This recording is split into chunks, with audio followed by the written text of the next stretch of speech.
તો પાટણના સાંતલપુર અને રાધનપુરમાં ભારે વરસાદ વરસ્યો છે ત્યારે પાટણના કલેક્ટર તુષાર ભટ્ટે કહ્યું છે કે અમારી તમામ ટીમો હાલ કાર્યરત છે।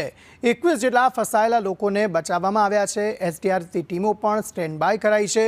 જરૂર પડશે તો હેલિકોપ્ટરની પણ મદદ લેવામાં આવશે। જો એવા વિસ્તારો હશે કે જ્યાં જે ટીમો છે તે પહોંચી ન શકતી હોય તો તેના માટે હેલિકોપ્ટરની પણ મદદ લેવામાં આવશે। ઉલ્લેખનીય છે કે પાટણના સાંતલપુરમાં અલગ અલગ વિસ્તારોમાં રાધનપુરમાં પણ અવિરત વરસાદ વરસ્યો છે। પાણી જે છે તે મુખ્ય માર્ગો પર ફરી વળ્યા છે।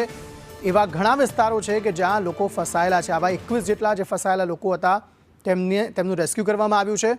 કલેક્ટરે કહ્યું છે કે જો જરૂર પડશે તો હેલિકોપ્ટરની પણ મદદ લેવામાં આવશે।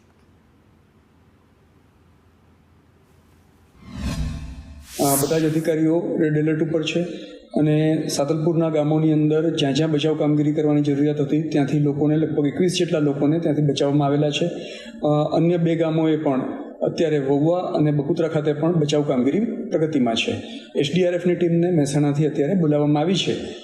તેઓનો પણ ઉપયોગ કરવામાં આવશે। તો પછી આગળની જો સફળતા નહીં મળે અને પાણીનો પ્રવાહ આટલો જ રહેશે અને અંદર કોઈ માણસો નહીં જઈ શકે તો પછી હેલિકોપ્ટરની મદદથી પણ આપણે રેસ્ક્યુ કરવામાં આવશે।